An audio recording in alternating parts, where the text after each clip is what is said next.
famantarana atolotry ny fiangonana Jesosy mamonjy.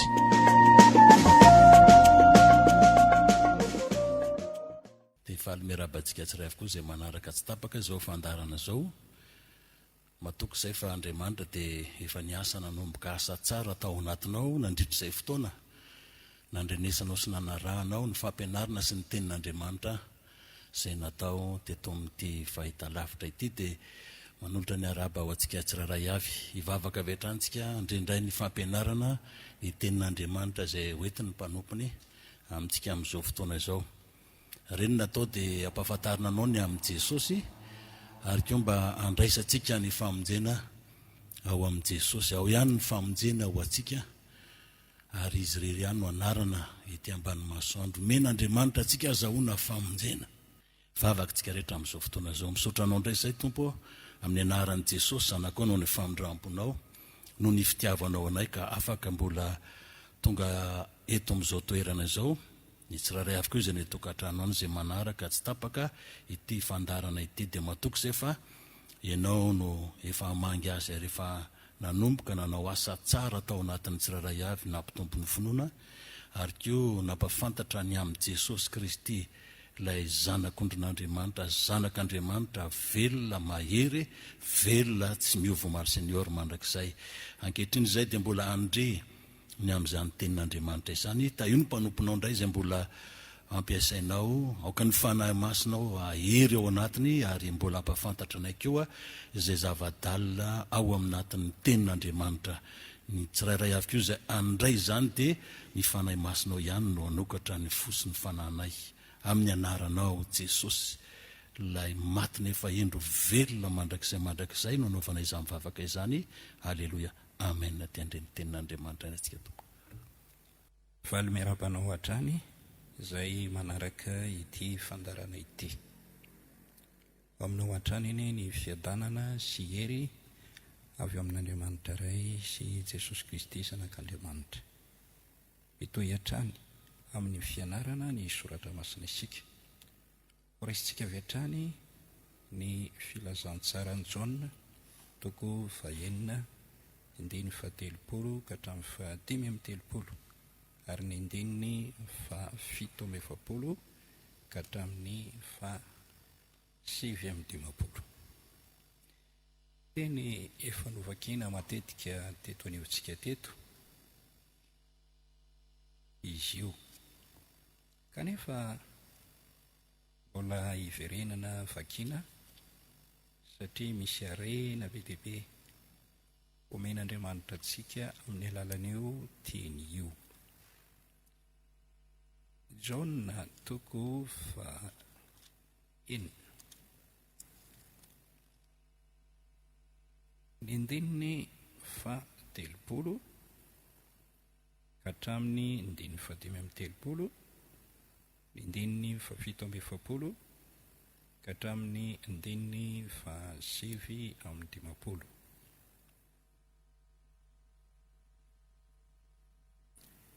Aroa ireo taminy: inona ary no famantarana asehoanao? Mba ho hitanay ka hinonay anao. Inona moa no asa ataonao? Niarazantsika ny hinana ny mana tany anefitra, araka ny voasoratra hoe, mofo avy tany an-danitra no nomeny azy ho hohanina. Eo hoe Jesosy taminy: lazaiko aminareo marina dia marina tokoa, tsy Mosesy nanome anareo ny mofo avy tany an-danitra, fa ny raiko nanome anareo ny tena mofo avy any an-danitra. Fa ny mofon'Andriamanitra dia ilay midina avy any an-danitra ka manome fiainana ho an'izao tontolo izao. Aroa ireo taminy: Tompo, meo anay mandrakariva izany mofo izany. Hoy Jesosy taminy: izao no mofonaina izay manantona tsy mba honaona na hoviana na hoviana, ary izay mino ahy tsy mba angetaeta intsony. 7:70 lazaiko aminareo marina dia marina tokoa, izay mino ahy no manana fiainana mandrakizay. Izao no mofonaina: narazanareo ny hinana ny mahana tany anefitra nefa maty ihany. Ity ny mofo izay midina avy any an-danitra mba tsy ho faty izay mihinana azy. Izao no mofo velona izay midina avy tany an-danitra. Raha misy mihinana ity mofo ity dia ho velona mandrakizay izy. Ary ny mofo izay omeko azy dia ny nofoko izay omeko ny fiainana izao tontolo izao. Dia nifandihitra noho izany ny Jiosy ka nanao hoe, ataon'io lehilahy io ahoana no fanomeny nofo no hoantsika? Ary hoy Jesosy taminy, lazaiko aminareo marina dia marina tokoa, raha tsy mihinana nofony zanak'olona sy misotro ny rano ianareo dia tsy manana fiainana ao aminareo. Izay mihinana nofoko sy misotro ny rako manana fiainana mandrakizay, ary zaho hanangana azy amin'ny andro farany. Fa nofoko ny tena fihinana ary ny rako ny tena fisotro. Izay mihinana nofoko sy misotro ny rako no mitoetra ao amiko, ary zaho kosa ao aminy. Ary tahaka na ny ranony iray velona ary zaho koa velona amin'ny iray, dia tahaka izany koa izay mihinana no ho velona amiko. Ity no mofo izay nidina avy tany an-danitra, tsy tahaka ny razana izay nihinana nefa maty ihany, fa izay mihinana ity mofo ity dia ho velona mandrakizay.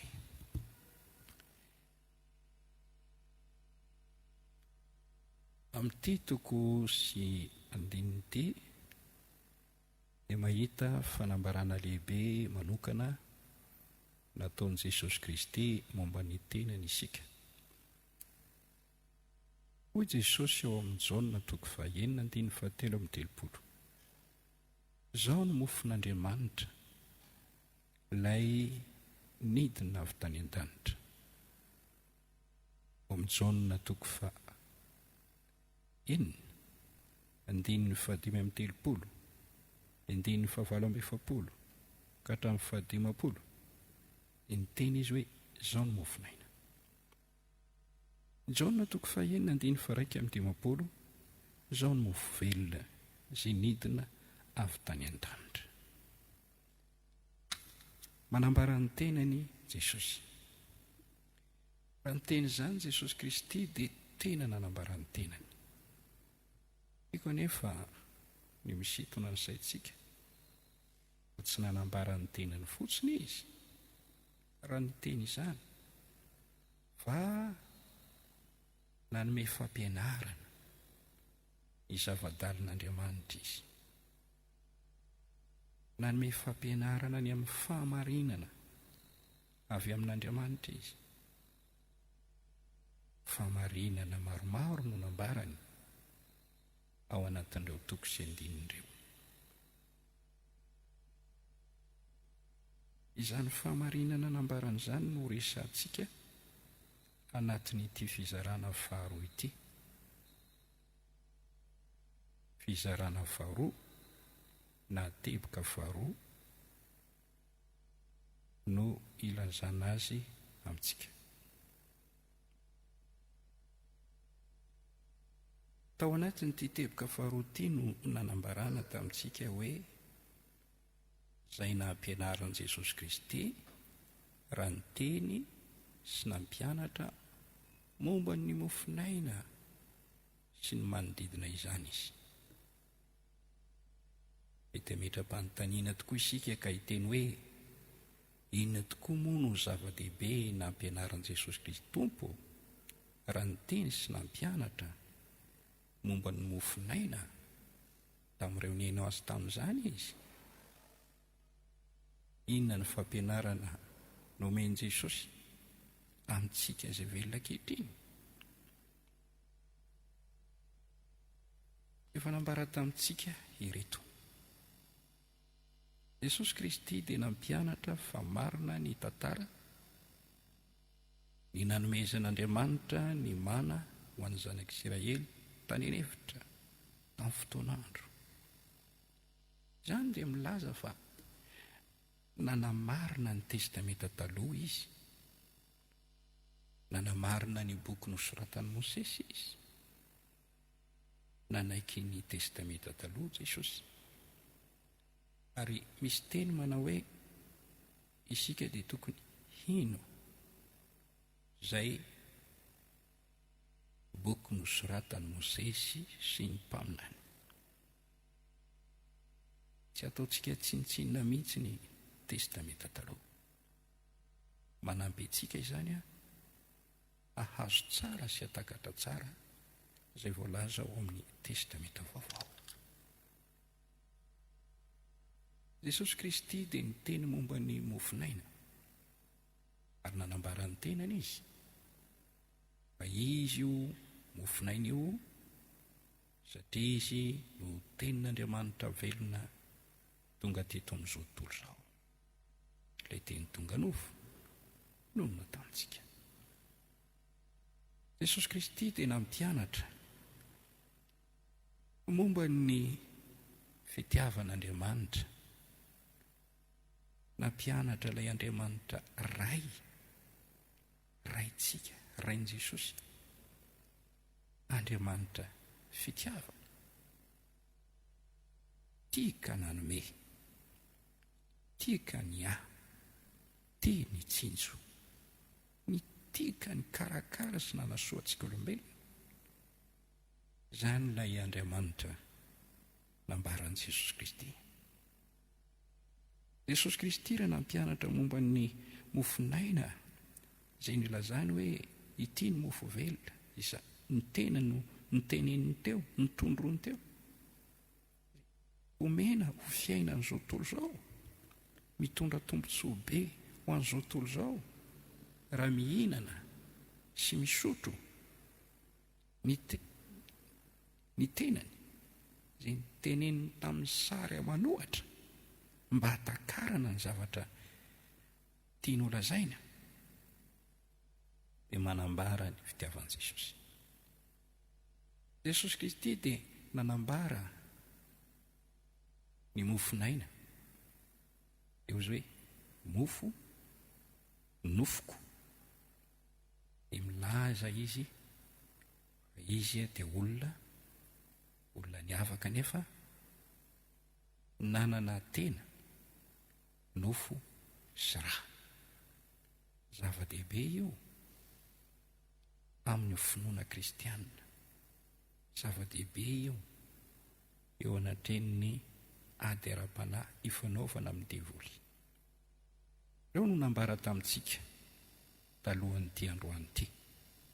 Androany isika dia hijery famarinana anankiray indray izay ampianarin' Jesosy antsika ao amin'io Jaona 9:9 ka hatramin'ny 7:10 io. Mbola mampianatra antsika famarinana hatrany ny Tompo. Ary izao no famarinana izay ambarany: ny mahazava-dehibe ny fiainana ara-panahy sy ny fiainana mandrakizay. Fantaro fa Jesosy Kristy dia olona miavaka, olona ara-panahy. Misy olona ara-nofo, misy olona fa olona ara-panahy. Jesosy Kristy ary dia ao amin'ilay kilasin'ny olona ara-panahy. Ny olona ara-panahy, olona voatokana ho an'Andriamanitra, miaina ho an'Andriamanitra, miaina manatanteraka ny sitrapon'Andriamanitra, velona ho an'Andriamanitra, tsy velona ho an'ny tenany fotsiny, velona ho an'Andriamanitra. Ny irak'Andriamanitra rehetra, ny olona avy amin'Andriamanitra rehetra, ny mpanompon'Andriamanitra rehetra izay nampiasain'Andriamanitra hatrany amin'ny testamenta taloha ka ao amin'ny testamenta vaovao mandraka ankehitriny dia olona ra-panahy ary tsy maintsy tokony olona ra-panahy avokoa. Izany hoe olona fanahy masina. Jesosy ary raha tonga teto amin'izao tontolo izao, tonga olona ary olona mitafy tena nofo sy rà, saingy olona miavaka tsy araka ny nofo, araka ny fanahy. Ny teny zava-panahy tamin'ireo olona ara-nofo izay niaino azy izy, mba hanova azy ireo ho tonga olona ara-panahy. Dia iverenantsika vakiana ao amin'ny Jaona toko 1. Jaona toko 1, 9:20.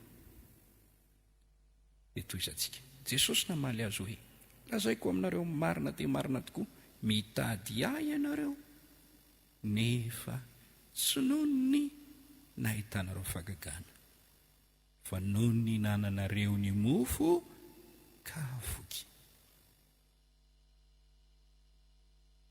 Nahita Jesosy fa misy olona tonga mitady azy. Ireo olona ireo dia tonga mitady azy noho ny anton-javatra anankiray sy zavatra anankiray, dia ny hoe hihinana mofo voky. Ny olona tonga any am-piangonana ny ry havana na manaraka an'ireny fitoriteny ireny dia samy manana ny zavatra mampangitaita azy. Ao ny manantena ho zaraina vola, ho zaraina sakafo, ho zaraina fitafiana, azo fanampiana avy amin'ny fiangonana, toy izany. Nitady an' Jesosy ireto olona ireto ary fantatry ny tompony atondriany. Mitady ahy ianareo nefa tsy noho ny nahitanareo fahagagana, fa noho ny hinananareo ny mofo ka voky. Olona ara-nofo ireto. Ary nahitsin' Jesosy izy ireo ka hoy Jesosy ny teny taminy, aza miasa azo hanina mety ho levina, fa ny hanina izay maharitra ho fiainana mandrakizay zomeny zanak'olona anareo. Fa izy no nasian'Andriamanitra ray tompoka se. Dia hoy indray ireto olona ireto, hoy ireo taminy, inona no ataonay mba hiasanay ny asan'Andriamanitra? Namaly Jesosy ka nanao taminy hoe, izao no asan'Andriamanitra dia ny hinonareo izay ny rany. Ary hoy ireo taminy, inona ary ny famantarana asehonao mba ho hitanay ka hinonay? Inona moa no asa ataonao? Fanontaniana zany. Irazantsika hoy Jesosy, hoy izy ireo, nihinana ny manantany an'hevitra araka ny voasoratra hoe, mofo avy any an-danitra no nomeny azy no hoanina. Toy ny miteny izany hoe, ka tamin'ny andron'i Mosesy anie dia nisy ny fizarana mofo zay nomena ny olona haveloman'ny olona. Ka inona ary mba ataonao ianao ve mbola afaka manao tahaka an'izany nataon'i Mosesy manome anay mofo isan'andro isan'andro zany? Eritreritra zavatra toy izany ireo. Hoy Jesosy, namaly, lazaiko aminareo marina dia marina tokoa, tsy Mosesy nanome anareo ny mofo avy tany an-danitra, fa ny raiky no manome anareo ny tena mofo avy any an-danitra. So nareo dia mitady an'ilay mahana tany an'hevitra na mifagagana ty amin'izany, dia ho zaraina mofo, zaraina mofo, zaraina mofo, zaraina mofo. Fa misy mofo tsara lavitra dia omeny ray anareo, fa ny mofon'Andriamanitra, hoy Jesosy, dia ilay midina avy any an-danitra ka manome fiainana ho an'izao tontolo. Indray reto olona reto, mba ome ho anay mandrakariva izany mofo izany izy, mba ome ho anay isan'andro izany mofo izany. Mba ome ho anay mofo izany, mba ome ho anay isan'andro izany mofo izany. Fa misy mofo tsara lavitra dia omeny ray anareo, fa ny mofon'Andriamanitra, hoy Jesosy, dia ilay midina avy any an-danitra ka manome fiainana ho an'izao tontolo. Indray reto olona reto, mba ome ho anay mandrakariva izany mofo izany, mba ome ho anay isan'andro izany mofo izany. ho Jesosy taminy 5:30 izao no mofinaina zay manantona ahy tsy mba honona na oviana ary zay mino ahy tsy mba ngetaeta intsony. Tena nomboka ny resaka Jesosy 5:30 efa nolazaiko taminareo fa nahita ihany ianareo nefa tsy mino. Zay rehetra omeny ray ihany no anantona ary zay manantona tsy mba ho laviko mihitsy fa tsy nidina avy tany an-danitra aho mba hanao ny sitrapoako fa ny sitrapon'izay naniraka ary zao ny sitrapon'ny ray zay naniraka dia ny tsy hamelako isovery zay rehetra nomeny aho fa atsangako indray izy amin'ny andro farany. Ary zao ny sitrapon'ny ray izay naniraka dia ny azahoany zay rehetra mijery ny zanaka ka mino azy fiainana mandrakizay ary zao hanangana azy amin'ny andro farany. Jereo tsara dia ny monomona tamin'i Jesosy ny Josy satria izy nanao hoe izao ny mofo izay nidina avy tany an-danitra teo ireo. Tsy ilay io va no Jesosy zanak'i Josefa zay fantatsika ny ray aman-dreniny? Ahoana no dia anaovany ankehitriny hoe izaho nidina avy tany an-danitra? Ary noho izany namaly Jesosy ka anao taminy hoe aza monimony ianareo, tsy misy olona mahay manantona raha tsy tao amin'ny ray izay any an-danitra ary zao hanangana azy amin'ny andro farany. Voasoratra ao amin'ny mpaminany hoe zay rehetra fa izy rehetra dia ampianarin'Andriamanitra, koa zay rehetra mandeha ka mianatra ao amin'ny ray no manantona. Efa tsy nisy nahita ny ray afa-tsy avy amin'Andriamanitra, izy no nahita ny ray. Lazaiko aminareo marina dia marina tokoa zay mino aho no manana fiainana mandrakizay. Izaho no mofinaina ny razanareo ny hinana ny mana tany anefitra nefa maty ihany, fa ity mofo izay midina avy any an-danitra mba tsy ho faty izay rehetra minona. Izao ny mofo velona izay nidina avy tany an-danitra. Raha misy mihinana ity mofo ity dia ho velona mandrakizay izy, ary ny mofo izay homeko dia ny nofoko izay homeko ho fiainana izao tontolo izao. Rehefa manana nampianatra ny mazava-dehibe ny fiainana ara-panahy Jesosy. Nampianatra ny mazava-dehibe ny fiainana mandrakizay Jesosy. Reto olona reto kosa dia tena olona ara-nofo mihitsy. Jereo amin'ny Jaona 1:9 ny andininy 2 ary nisy vahoaka betsaka nanaraka azy no nahitany ny fahagagana izay efa nataony tamin'ny marary. Nanaraka an' Jesosy, nakary Jesosy dia mba manaraka eny, marobe ny manaraka azy dia mba manaraka eny. Jesosy manao fahagagana dia mba te hita n'izany fahagagana jamba mahiratra zany ahako. Zany Jesosy manao mofo hohanina maimaim-poana tsy vidia mbola zany, mba andeha hoany sao dia mba misy anjarako amin'izany. Ireo olona ireo ry havana voasitona tamin'ny fanarana an' Jesosy Kristy fotsiny, faly nahita fahagagana fa tsy nibebaka tamin'ny fotany, tsy namovo amendriky ny fibebana. Tsy misy mitsy teny hoe nibebaka ireo olona ireo. Raha vao misy manao fahagagana ireo dia mirohatra ny olona, kanefa olona tsy vonika bebaka akory. Ianao manaraka ny tompo, ina moa ny tena anaranao ny tompo? Mba ilay fahagagana ho sitrana, fahagagana ho sitrana, nefa tsy miomana ianao hibebaka, hiala ny fotanao. Tahaka izany reto olona ireto. Hitantsika ao amin'ny Jaona 1:9 ny 4:10 ary hoy ireny olona ireny rehefa nahita ny fahagagana izay nataon'i Jesosy, ity tokoa no lay mpaminany izay tonga amin'izao tontolo izao. Io tokoa ny tena mpanompon'Andriamanitra, manao fahagagana be izy io. Zay fotsiny, fa tsy nibebaka ihany koa, tsy tia nyaiky ny fahotany, tsy namovo amendrika ny fibebana. Valy manatrika fitaom-pivavahana fotsiny misy fakakana fotsiny fa tsy mibebaka. Mbola ho resantsika zany aoriana kely. Eo amin'ny 10:10. Ary efa fantatry Jesosy fa efa avo ny olona akazy akeriny ataony mpanjaka, dia miala izy ka lasa indray izy rery nakany tenibohatra. Ilay fahitanan'i Jesosy mizara mofo sy mizara zavatra materiel dia nitarika an'ireto olona ireo, raha mba io no mpanjaka sy mpitondra antsika. Ka fotsiny fa ho voky mofotsika, miala ny anoanana rehetra, tena miala ny fantrana. Jesosy tsy niandry an'ilay olona nao azo mpanjaka, satria tsy zany ny diany, nikasa akan' Jesosy. Ary hitatsika fa nitady an' Jesosy mba hinana mofo fotsiny reto olona reto, ho voky hanina.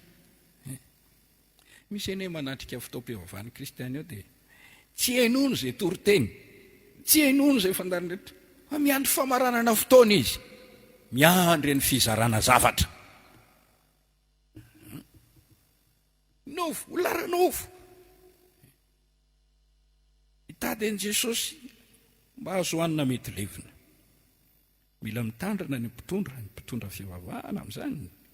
Tsy misy maratsy ny miantra ny mantra, ny mizara fanampiana ho an'ny olona saherana, na ny kambotona, ny mpitondra tena, na ny mpangataka. Kanefa raha zatra an'izany foana izy fa tsy eritreritra ny mandrakizay, inona moa ny soa azona azy ny azo zany? Kanefa very ny fanahany. Ao amin'ny Asan'ny Apôstôly toko 3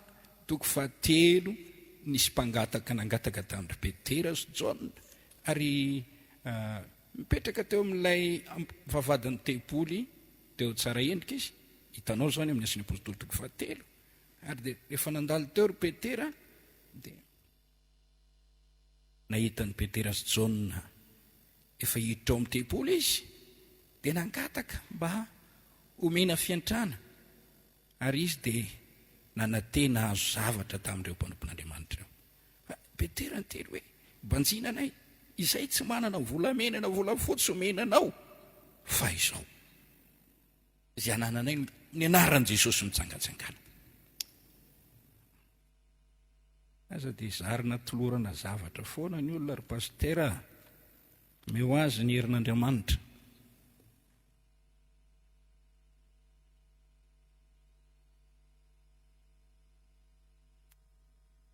Alleluia. Mety angamba zany angeny no anaporofoko hoe za miantra. Kanefa raha zavatra no foana no menao azy dia tahaka ny zaza, dia omenao bombo, tsy mba omenao mangidy izy mba ho asalamany vatany, asalamany fiainam-panahany, tahaka ny hoe meotrondro.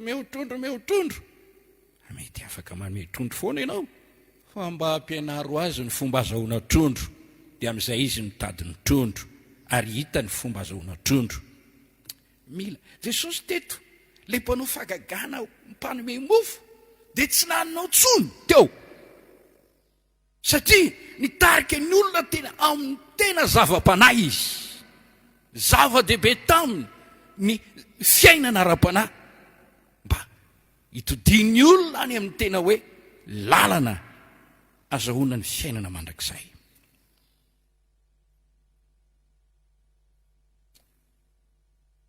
Mbola ny andro zarana meo sany mofo sany mandrakariva izay. Mbola manao voafagagana indray ianao aninanao tamin'izao renainy zany mao anaovan'izany indray ianao amin'izao fotoana izao, meo zany mofo zany. Nahitany Jesosy, za le mofo avy any an-danitra, mofo tsy mety levona, mofo maritra mandrakizay. Zavatra ho an'ny nofo ny mofo, zavatra ho an'ny tany, zavatra ho an'ny vatana, ho an'ny mamelona ny vatana fotsiny, dia izay.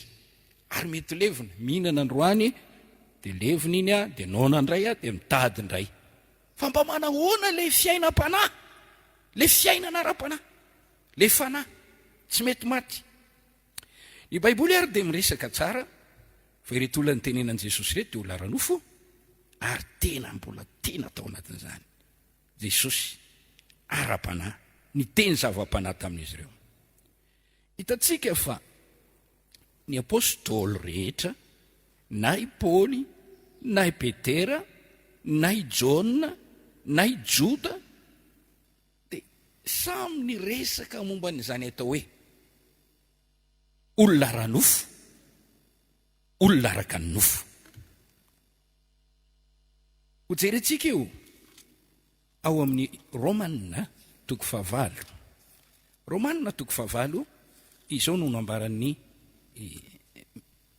Paoly ny 15 fa zay olona araka ny nofo dia mihevitra zay zavatra ny nofo zay araka ny fanahy kosa dia mihevitra zay zavatra ny fanahy fa ny fihevitry ny nofo dia fa fahafatesana ary ny fihevitry ny fanahy kosa fiainana sy fiadanana satria fandrafinan'Andriamanitra ny fihevitry ny nofo fa tsy manaiky ny lalàn'Andriamanitra izy sady tsy hainy akory izany ary noho izany zay ao amin'ny nofo dia tsy mahay manao zay mahafalen'Andriamanitra zay ao amin'ny nofo tsy mahay manao zay mahafalen'Andriamanitra ary amin'ny 17 raha velona araka ny nofo ianareo dia ho faty fa raha ny fanahy no amino nareo ny asan'ny tena dia ho velony ianareo ao amin'ny Korinthiana voalohany toko 2 ny 12 Paoly miteny fa tsy nandray ny fanahy zao tontolo zao isika fa ny fanahy zay avy amin'Andriamanitra mba ho fantatsika zay zavatra nomen'Andriamanitra atsika koa zay lazaina koa dia tsy avy amin'ny teny ampianarin'ny fahendren'ny olona fa amin'ny teny ampianarin'ny fanahy masina raha mampitahy zava-panahy amin'ny ara-panahy fa ny olona zay araka ny nofo dia tsy mba mandray izy amin'ny fanan'Andriamanitra ho fadalàna amin'izany sady tsy azony satria araka ny fanahy no amatarana azy misy ny atao olona araka nofo Korinthiana voalohany toko 7 ny 14 ozy zay raha mbola misy fielonana fisarahana fifandirana mbola araka ny nofo ihany nareo ao amin'ny Galatiana toko 5:17 ka hatramin'ny 9 dia miresaka miariary ny asan'ny nofo dia tena ratsy be le asan'ny nofo ka raha io no tohanana foana io asan'ny nofo hitanao fa amokatra zavatra tena mampidi-doza izao no voalazan'ny ten'Andriamanitra miariary ny asan'ny nofo dia izao fijangajangana favetavetana falotona fijejentsona ara-panahy fanompo-tsampy fanaovanao ratsy fakalana fifandirana adila fatezerana fifampandaniana fisarahana fatisondalana amin'ny finoana fielonana vonon'olona famomona filalaovan-dratsy ary ny toy izany zay lazaiko aminareo raha teo taka ny voalazako fenikeo fa zay manao izany tsy mba midova ny fanjakan'Andriamanitra fa miresaka kosa eo ambany eo ny vokatry ny fanahy masina hitantsika ary fa ny apôstôly Paoly dia miteny mikasika ny amin'ny hoe olona ranofo ny fiainan'ny olona ranofo ary tena misy olona aranofo io ireny olona ireny dia tsy mahay mandray zavatra ara-panahy ireny olona ireny dia tsy mirarahana zany fiainana ara-panahy zany tsy mirarahana zany mandrakizay zany tsy mirarahany amin'izany na dia torinao ny amin'ny mandrakizay aza izy hoe fiainana mandrakizay fahaveresana mandrakizay to zay tsy ilaina izany zay tsy malala fa tsy zavatra hita maso ihany ny hita maso ihany zay tsy malala an'izany olona ranonofo ary ho vokatra izay dia andevon'ny filana sy ny fahotana mandrakariva izy izao ny tenin'ny Paoly ao amin'ny Romanina toko 7 17 miresaka ny fiainana izy mbola ranofo eo fantatsika fa araka ny fanahy ny lalàna fa izaho kosa nofo na midy ho an'ny fahotana ka zay ataoko dia tsy fantatro fa zay tsy sitrako no ataoko fa zay alako no ataoko fa raha manao zay tsy sitrako aho dia manaiky fa tsara lalàna ary amin'izany tsy izaho intsony no manao izany fa ny ota izay mitoetra ato anatiko, ary fantatro fa tsy misy zavatra tsara mitoetra ato amiko dia ato aminoviko ato anatiko ihany ny fikasana, saingy anatanteraka ny tsara no tsy ato. Ary tsy ny tsara izay sitrako no ataoko, fa ny ratsy izay tsy sitrako no ataoko. Ary raha tsy sitrako no ataoko dia tsy izaho intsony no manao izany, fa ny ota mitoetra ato anatiko. Olona andevo ny ota mihitsy, ny olona ranofo tena andevo ny ota. Matetika izy dia tsy manao zavatra amin'ny sitrapony, tsy te teny ratsy fa miteny ratsy, tsy te hisotro toaka fa misotro toaka, tsy te hisotro toaka fa misotro toaka. Olona ranofo. Ary Romanina 7 dia milaza mihitsy hoe 7:7 nofo ota na mito amin'ny fotana. Ary eo amin'ny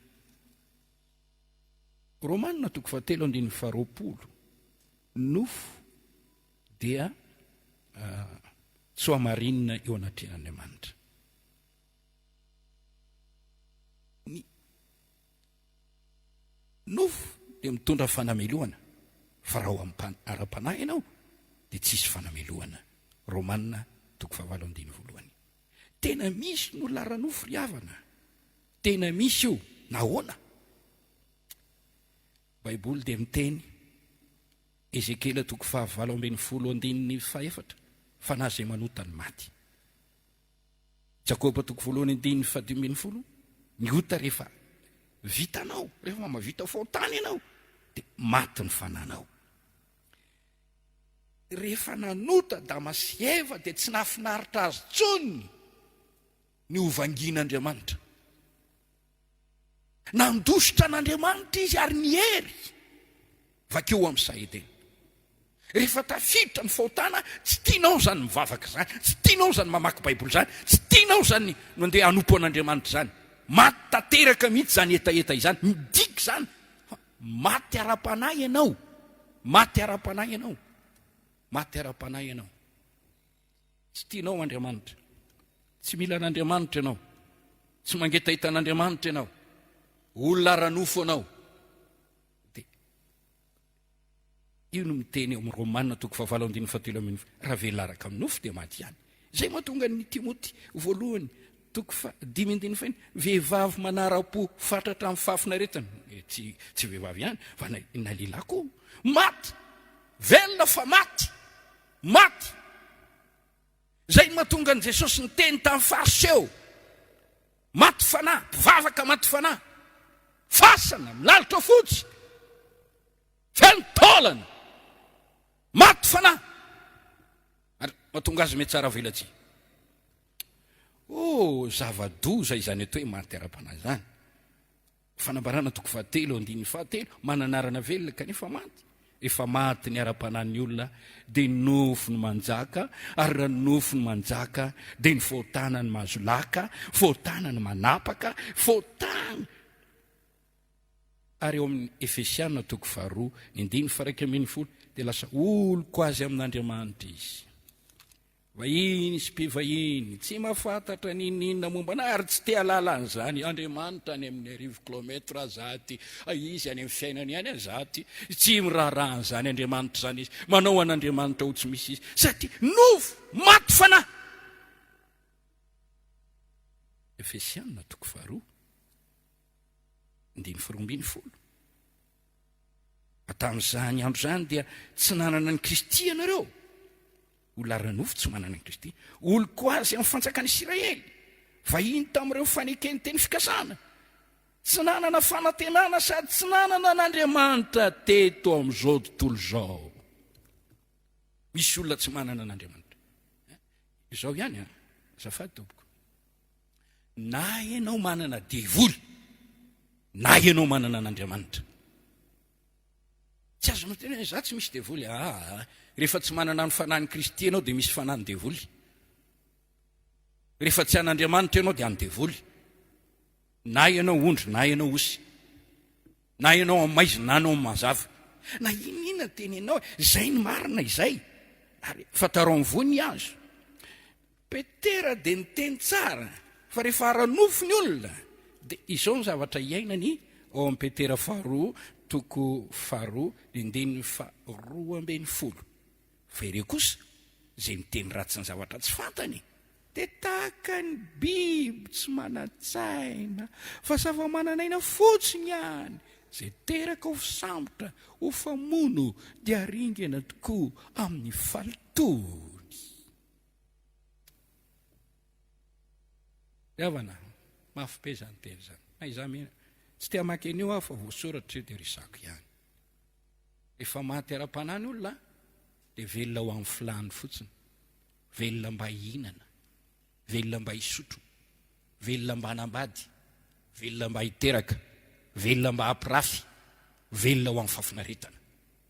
Zay fotsiny, ary zay no aso ataony mandritra ny taona iainany.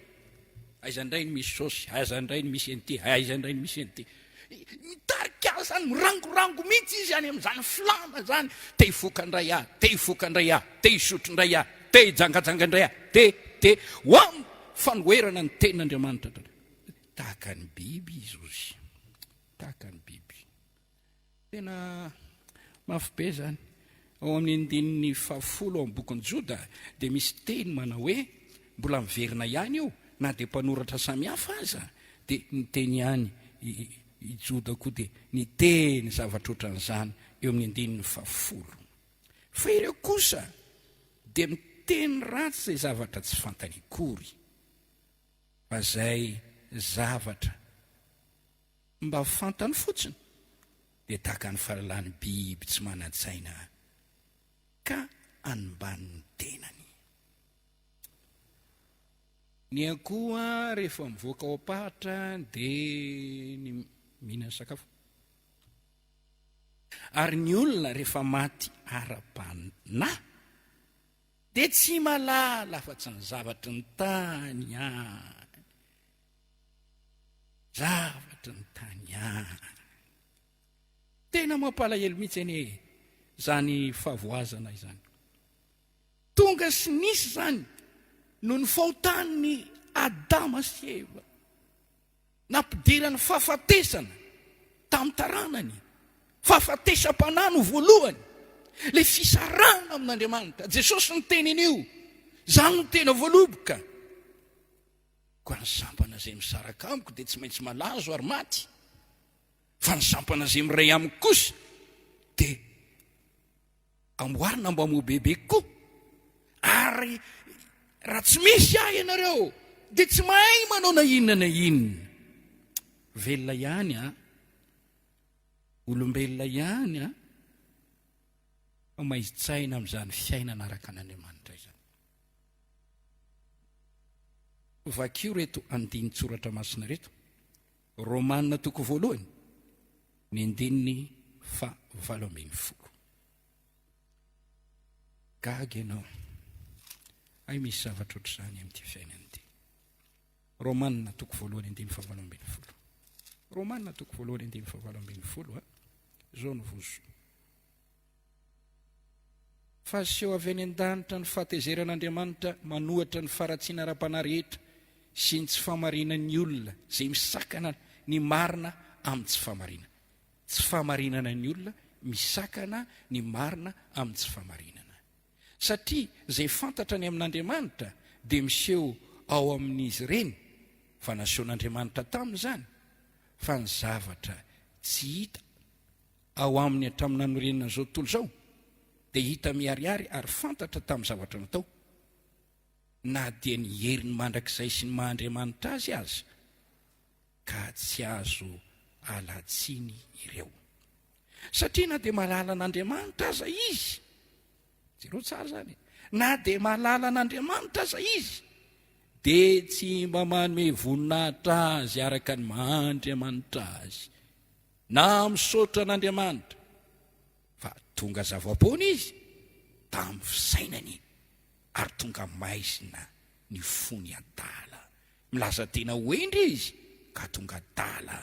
Koa ny voninahitr'Andriamanitra tsy mety loha dia ny soloany zavatra tahaka ny endriky ny olona mety loha, sy ny vorona sy ny biby manana tongotra efatra ary ny zavatra mandady sy mikisaka. toy izy raha vakenao fa ny 17 ary tahaka izany koa ny lehilahy fa namela ny fanaony amin'ny vehivavy izy ka maimay tamin'ny fifampilany samy lehilahy mifanao zay mahamenatra dia mandray tao amin'ny tenany ny valiny izay tokony ho azy no ny fiviliana lasa lavitra le fiainana ranofo raha tokony hoe Andriamanitra moa nanao ny lehilahy sy vehivavy ary nataon'Andriamanitra hitombony taranaka ary Andriamanitra tsy manameloka hoe lehilahy sy vehivavy mifanambady ara-dalàna ity eto ity noho ny lenofo dia tsy mijanona amin'ilay hoe lehilahy maka vehivavy ho vatiny fa lehilahy manambady lehilahy lasa lavitra nonofo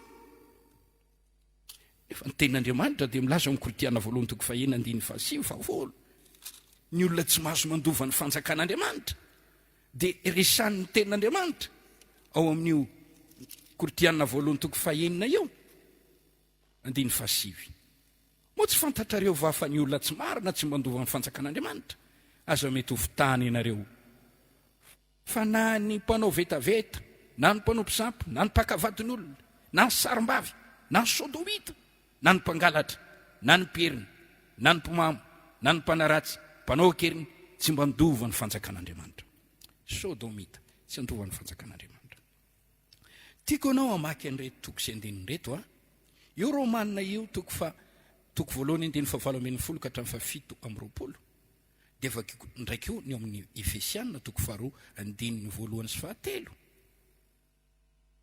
ary eo amin'ny Efesianina izay novakiana tamintsika teo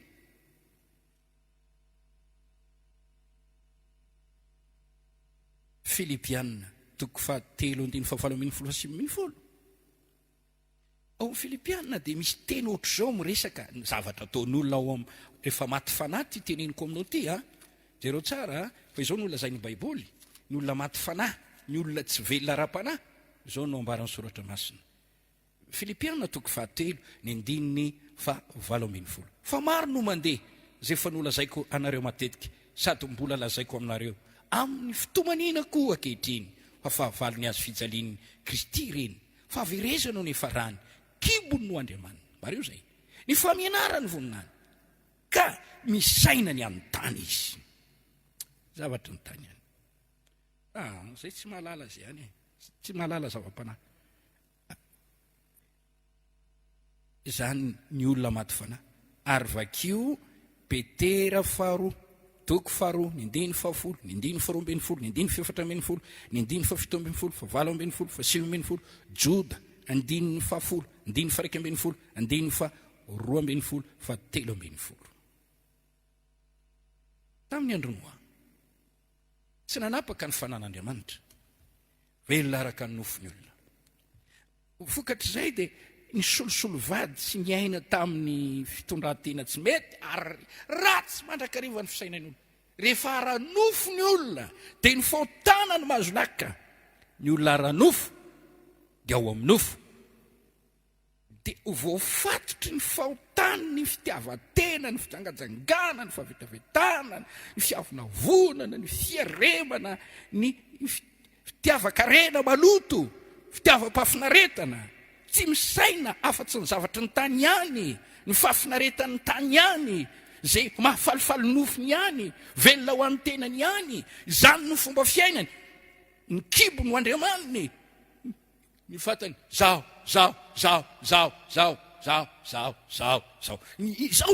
ny amin'ny fiainany ihany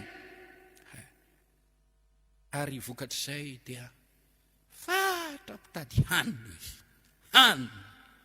hanina malahelo mafy mihitsy izy raha sendraka tsy mahita hanina isakafo tsy hoe ratsy misaotra an' Jehovah mahavoky soa ny vavantsika fa le fiainana tsy miraharan'Andriamanitra misy anena mihinana an'io hanina io aza tsy vita tsony ny vavaka fa tonga avy any dia ny hinana no tena mamay azy eo ny hinana voky tsy mivavaka tsy misaotra tsy makasitraka hanina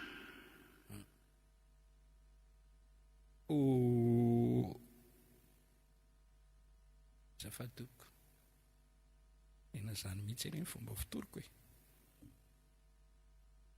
Matthieu 9:4-telopolo. Jesosy njetilisa de fatra pitady zany sakafo zany. Aza de fatra mpanany hanina sy ny fita. Ka tsao aloha ny fanjakan'Andriamanitra sy ny famarina ny anampinareo ny zavatra eny. Luka 2:17. Jetilisa mifatra pikatsika zany. Ao amin'ny Koritiana 1:12-13. Tsy minony amin'ny hoe fiainana mandrakizay, tsy minony amin'ny hoe fitsanganana maty, tsy minony ny amin'izany hoe ny zavatra hitany dia hoe fiainana olombelona ateo amin'ny fahafatesana ihany. Dia ho izy manao hoe minana misy to fa rapitsitsika dia ho faty. Tsika ne ho faty, hipiriaina eto ambonin'ny tany eto. Atao izay mahafinaritra, izay daniny kibo, izay mety, zany ny fiainan'ny olona maty ara-panahy. Kanefa tiako milaza aminao Solomon, ilay mpanjaka tanora teo amin'ny Israely, endry dia nanara-po tamin'ny zavatra maro. Vakio ny boky ny mpitoroteny nanao zavatra maro. Fa izao ny fandiniana, zavapoana dia zavapoana ny zavatra rehetra ho izy. Zavapoana izany. Misy olona manome anjara tsy sazany fanahiny ao amin'ny Luka 2:12-13. Misy sasatra ho an'ny fiainany ihany, ho an'ny fiainana eto ambonin'ny tany ihany. Jesosy nefa dia mampitodika amin'ny mahara-panahy azy, malala ny fisiny mandrakizay, fahaverezana mandrakizay, fiainana mandrakizay. Izao ny teny nataony. Matthieu 9:4-20 ka hatramin'ny 20. Aroy Jesosy tamin'ny mpianany. Raha misy olona tanaraka okandany tenany, ka hitondra ny azy fijaliany kanaraka. Fa na iza ny iza te hamonjy ny ainy dia avery azy. Fa na iza na iza avery ny ainy no ny amiko dia azo azy. Fa inona moa ny soa azony olona raha mahazo tolo zao izy kanefa very ny fanahiny? Ary inona no omeny olona ho takalo ny fanahiny? Manaitra zany ary tokony ho eritreretina. Noho izany Jesosy Kristy dia Andriamanitra tonga nofo, tenin'Andriamanitra tonga nofo, tena ara-panana dia nitafy nofo aza. Manana fanambarana avy any ambony izy, araka ny voalaza ao amin'ny Jaona 3:3. Manana fanambarana lehibe Jesosy Kristy, ary zao no voalaza ao amin'ny Jaona 3:3. Miteny toy izao, isaorana ny izy 1:3. Zay avy any ambony dia ambonin'izy rehetra, fa zay avy amin'ny tany dia avy amin'ny tany. Fa zay momba ny tia tany ihany no lazainy, fa zay any an-danitra dia ambonin'izy rehetra. Koa zay hitany sy reny no ambarany, ary tsy misy mandray ny fanambarany. Fa zay mandray ny fanambarany dia manisy tombo-kazé fa marin'Andriamanitra. Jesosy ary avy any ambony dia nampianatra ny mazava-dehibe ny ara-panahy izy. Raha mihaino tsara ny fampianaran'i Jesosy isika dia miteny izy hoe zava-dehibe ny ara-panahy. Ory zanako, ory mpino ahy eo, zava-dehibe ny ara-panahy. Dia hitondra fanovana eo amin'ireo ara-nofo ho ara-panahy izy. Mba hafan'ireo mendrika andova fiainana mandrakizay. Zany ny tenenany ao amin'ny Jaona 5:17. Jaona 5:7. Zaho no mofinaina midina avy any an-danitra. Zay mihinana ity mofo ity tsy ho faty mandrakizay, anana fiainana mandrakizay. Aza dia hoe io anina mety ho levina, io fotsiny no mahavariana. Fa jereo ilay sakafo ara-panahy. Mario fa sarotra tamin'ny olona ny nandray an'izany fanambarana izany. Ataon'le dia ahoana? Tsika manantena mofo rangaho sakafo, zavatra hafa ndraindray. Olombelona io, ahoana no sakafo? Tena. Za aloha tsy hinana olona zany ataontsika hoana koa ny fihinana nofony io anga ho vonoantsika eo ataontsika taka ny hena tsy lasa dia nymonomonina ny olona dia tafotoana ny sasany dia niemotra ny sasany dia tsy nandray ilay fanambarany tompony sasany. Tsy nahafinaritra ireo olona ireo mihitsy ny fampianaran'i Jesosy. Niemotra daholo reto olona nahita fahagagana ireto, niemotra daholo reto olona nanaovan'i Jesosy fahagagana ireto. Rehefa niditra lalina mantsy ny fotom-pampianarana, miditra lalina amin'ny tena fibebahana fandozana amin'ny fahotana, maro ny olona miemotra, maro ny olona tsy te hivavaka intsony. Sasany moa rehefa misy komita ao am-piangonana hoe izay mibaiko amin'ny pastera, dia noho izany pastera arao izay tianay atao, arao izay tianay atao. Ianao aza miteniteny fahotana zany, aza miteniteny fahotana ianao miala eto anao. Ny pastera sasany mikomona ny vavany, sao very kapoka satria toriteny manazoazo fotsiny mandodoka fotsiny zanak'Andriamanitra nareo, tahin'Andriamanitra nareo, hotsofoko rano ianareo. Panota tsy mibebaka, olona tsy mahafoy ny fahotany, mampirafy an'Andriamanitra ny fanimpotsampy, manao izay mahatezitra an'Andriamanitra, makavadin'olona.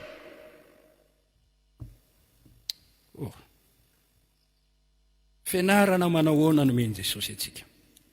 Ry pastera namako, ry mpampianatra ny tenin'Andriamanitra namako, ry evanjelistra namako, ry mpaminany, ry pôstôly, ry bisôpy, ry mopera, tsika rehetra mitory an'i Kristy.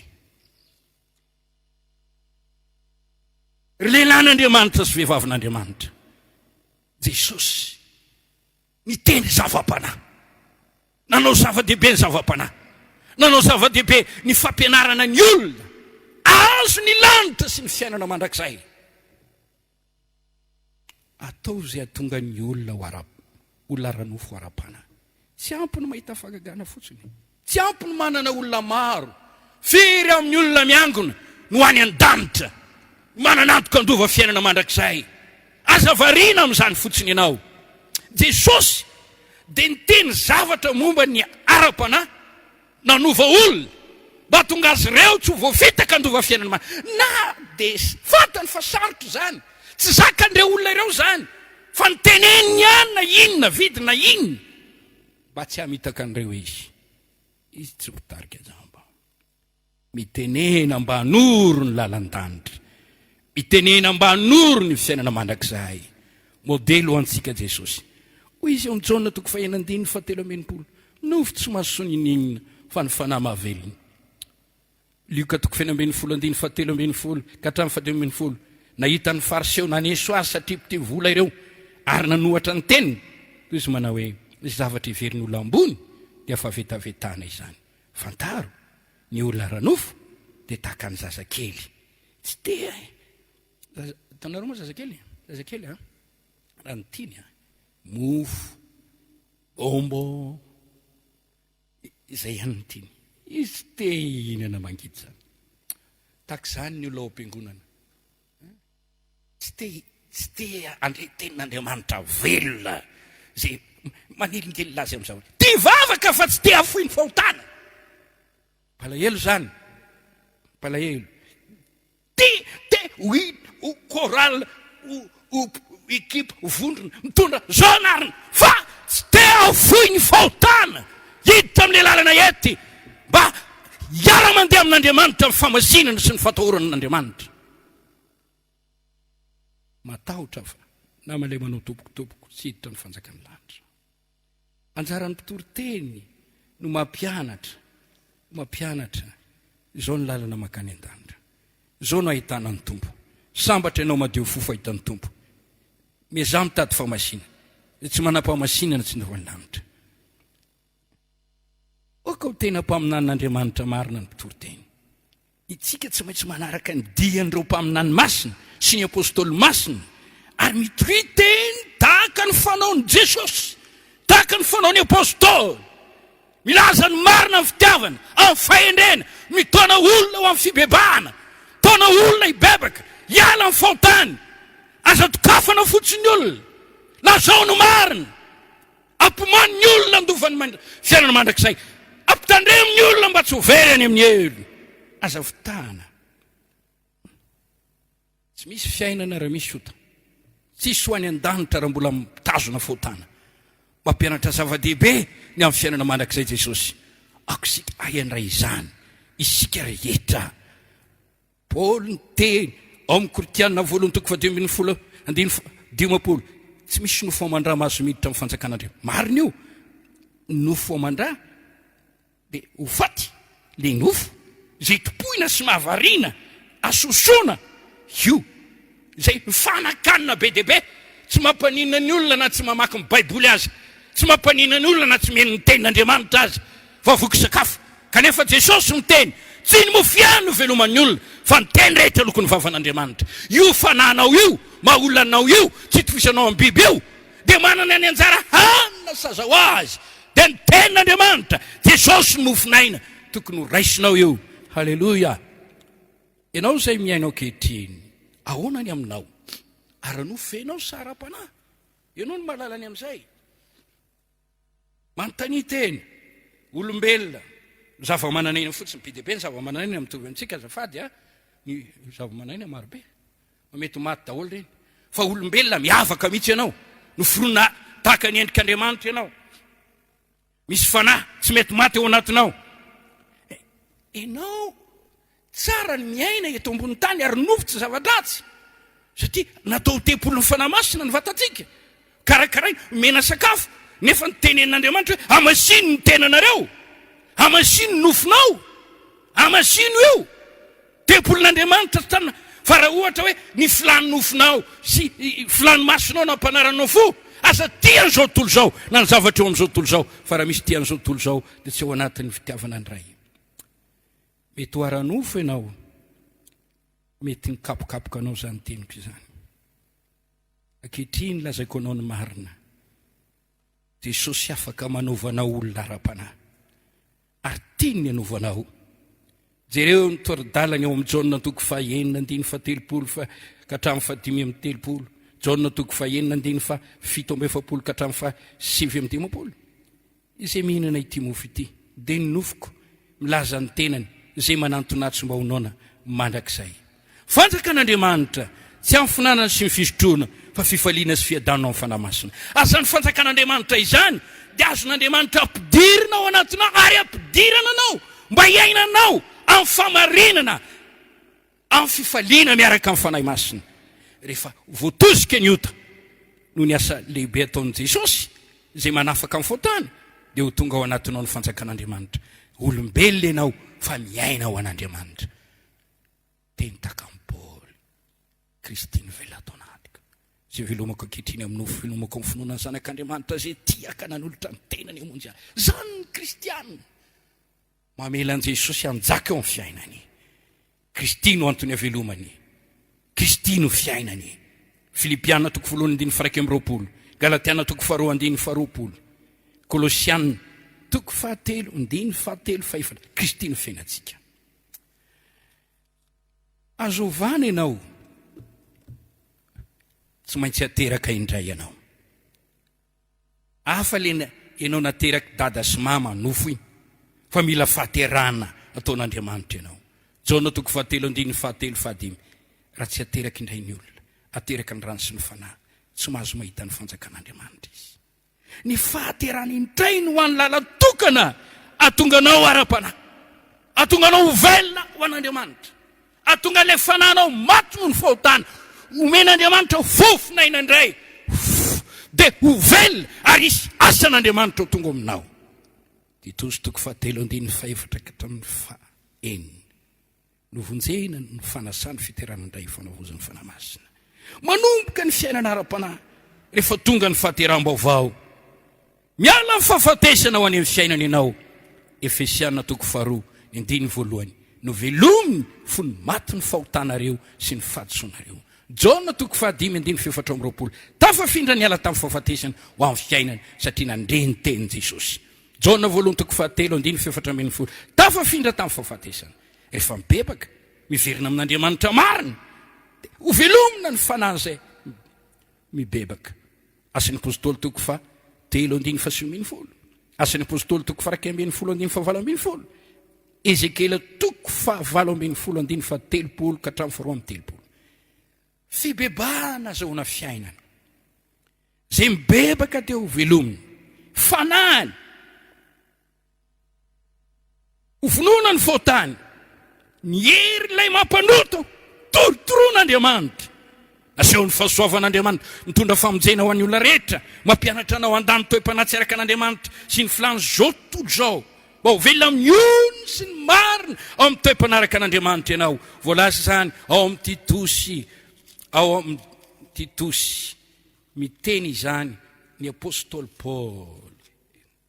Fahasoavana, namonjena, Titosy, toko 2:1-10. Fa efa niseo ny fahasoavan'Andriamanitra zay mitondra famonjena ho an'ny olona rehetra, dia mampianatra antsika andany toe-panatsy araka an'Andriamanitra sy ny filany zao tontolo zao, ary tokony velona amin'ny ony sy ny marina ary ny toe-panaraka an'Andriamanitra isika amin'izao fiainan-kehitriny zao. Hitanao ilay ao am-bokoliko toko 5:1-2:30. Ilay zanak'adalana ny saraka tamin'ny rainy. Fa rehefa nibebaka izy dia niraisy ny rainy. Ary tafaray tamin'ny rainy sy fihavanana tamin'ny rainy izy, dia hoy ny rainy hoe mifaly aho, ty zanako ty efa maty nefa velona indray. Faniriko za zay mitory teny ankehitriny. Omen'Andriamanitra fo vaovao anenao. Omen'Andriamanitra fiainana vaovao anenao. Ho velominy ane ny fananao.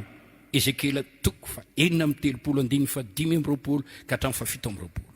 Ho arotsak'Andriamanitra aminao ane ny fanahy masina. Samuel voalohany toko 10:1. Ho alatsaky Jehova aminao ny fanahiny. Ovana olona hafa ianao, ho tonga olom-baovao ianao. Ezekela toko 7:30-4:20. Ataoko anatinareo ny fanahiko. Tonga nareo andeha araka ny didiko sy ny lalako ary ny fitsipika. Te hanorevitra masoanao aho. Eritrereto ny fananao. Eritrereto ny fiainana mandrakizay. Be dia be ny olona nanontany an' Jesosy hoe inona no ataoko azahoako mandova ny fiainana mandrakizay. Mampalahelo raha ohatra hoe matytsika dia levona dia foana, dia tsisy fiainana mitohy. Tsy nanao izany Andriamanitra. Tahaka nanendrenan'olo faty le mandeha rehefa afaka izany dia isy fitsarana. Fa aoriana ny fahafatesana, ny fanahinao, le maizy anao, dia ala amin'ny vatanao. Na makany amin'ny fiainana mandrakizay, na makany amin'ny fahaverezana mandrakizay. Eritrereto ny fomba andovana ny fiainana mandrakizay. Nambaran'i Jesosy eo amin'io Jaona io, toko 9 io, izany ry havana. Izany ny izingizinany eo. Zay menana ty mofo ty andoha fiainana atsangako isy amin'ny andro farany. Ty resaka kely momba ny Jodasy. Jodasy, marinao ve fa raha nyresaka an'io Jaona toko 9 io Jesosy ery ambanimbany ery dia niseho ny maizy an'i Jodasy eo amin'ny 7:40 fa nany mahavelona ny nofo tsy mahasoana inona na inona, ary ny teny nolazaiko taminareo dia efa nasy fiainana. Fa misy sasany aminareo zay tsy mino aho, ary fantatr' Jesosy hatramin'ny voalohany zay tsy mino sy izay hamadika azy. Miresaka ny amin'ny Jodasy io, ary ny 7:70 Jesosy namaly azy ireo hoe tsy izao va no mifidy anareo 12 lahy, nefa ny anankiray aminareo aza dia voly. Fa nilaza ny amin'ny Jodasy Iskariota zanaky Simona izy, satria izy io no le efa hamadika azy nefa isany 12 lahy. I Jodasy dia tao anatin'ny vondrony ny mpianatra Jesosy. Saingy mbola ara-nofo, nandeha araka ny nofo, tia tena, tia vola, tia anakarena, tia azo tombotsoa ara-nofo. Nimbetsaka izy ny tafotoana tamin'i Jesosy. Ny sainany zavatra ny tany mantsy ty lehilahy ty. Tsy nahafa-po azy ny fifidianan'i Jesosy azy. Tsy nahafa-po azy ny nanaovan'i Jesosy azy apôstôly. Tsy nahafa-po azy ny fampanantenana ny fiainana mandrakizay. Ny fiainana mandrakizay ne no fampanantenana no lazain'Andriamanitra atsika. Titosy toko 2:2. Andriamanitra tsy mahay mandainga zay nampanantena ny fiainana mandrakizay. Ary eo amin'ny Jaona voalohany toko 5:10 ka hatramin'ny 12 dia miteny izy hoe manana fanambarana zay miny fa omena ny fiainana mandrakizay. Izany fampanantenan'Andriamanitra. I Jodasy nanana maso ratsy, nieritreretiny hoe diso fanantenana tamin'i Jesosy izy, tafotoana tamin'ny Tompo izy. Izy nieritreritra hoe fanjakany tany ho fanjakana hoentin'i Jesosy io. Izy nieritreritra manao hoe mba azo vola sy arena izy miaraka amin'i Jesosy io. Ary rehefa niteniny amoa finaina Jesosy, dia izy koa tafotoana niaraka tamin'ireo lereo. Niemitra izy ry havana, tonga nivarotra an' Jesosy izy. Hitanao ny toetrany ao amin'ny Jaona 4:20 ny 9:4 ka hatramin'ny 7. Tsy dia tena tiany mahantra loatra izy, fa izy mitondra kitapo naka ny tao anatiny.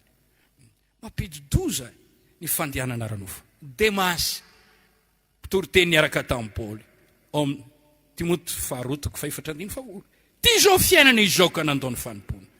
Rehefa mandeha araka ny nofo anao, amingana anao zany, ampidi-dozanao zany. Balama, mpaminahy, tambazanao vola mba hanosona ny Israely, dia nivadibadika. Petera 2:2, 9:17 ka hatramin'ny 9:10. Joda 9:1 sy 2:20. Mivavah, tenena hoe Andriamanitra ho azo mitondra amin'ny fakapana manafaha amin'ny ratsy. Maty 9:17. Lioka 1:14. Tenena hoe oka ho amiko ny tananao arovanao amin'ny ratsy aho. Tantara voalohany 4:10. Vavaka Jabez mitenena hoe aza velana apakazy mety faratsiana. Salamo 1:10. Ianarany vavaka nataon'i Jesosy. Tsy hanesorana azy amin'izao tontolo izao, mba hirovana azy amin'ny ratsy. Jaona 7:7-10. Paoly niteny eo amin'ny Tesalonianina 2:7-10. Matoko ny tompo maro anao amin'ny ratsy. Mananatra mafy Paoly ao amin'ny Timoty voalohany 1:5 ka hatramin'ny 1:10. Ny toe-mpanaraka an'Andriamanitra dia tena mahasoa indrindra. Oka tsy andeharanofo anao na ho velona tahaka ny zava-mananaina tsotsotra fotsiny sy tsy misy fanahy. Oka ianao olombelona manana fanahy velona nateraka indray miaina ho an'Andriamanitra, manao sitrapon'Andriamanitra, ka amin'ny fiainanao rehetra dia atolo-tao ny tenanao fa natavelona masina sitrak'Andriamanitra, tepolo ny fanahy masina, ho tarihan'ny fanahy masina, dia amokarany ataon'ny tompo fitaovana ianao. Ary amin'izay fotoana izay raha tonga ny maty ao amin'ny tompo, hitsahatra amin'izay nisasaranao, ny asanao manaraka anao. Maniry aho ny tompo any anova ny tsiraray avy ireo aranofo tonga ara-panahy, raiso ny ten'Andriamanitra. Mivavaha, manlora tena, mpanjiny ny azo fijaliana, raiso ny rano Jesosy, raiso ny fanavotany, mangatay asany fanamasina, roay ny deolo tsy hanapaka ny fiainanao.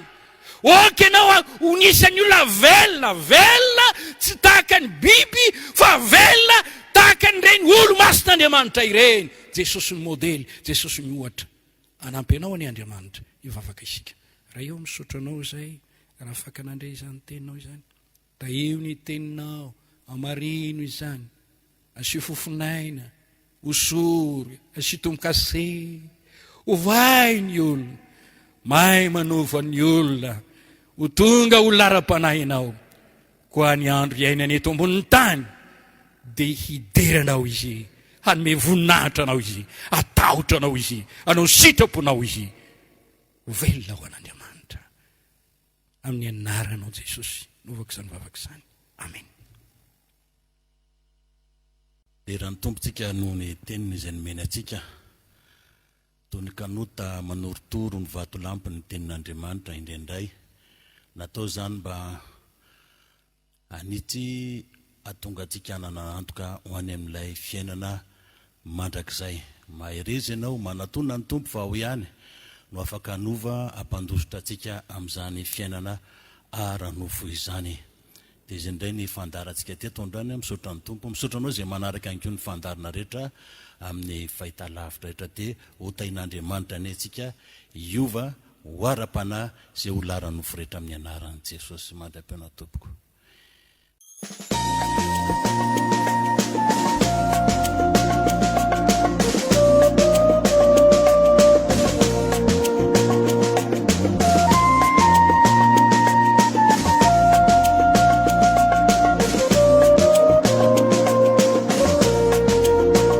Fandaharana atolotry ny fiangonana Jesosy mamonjy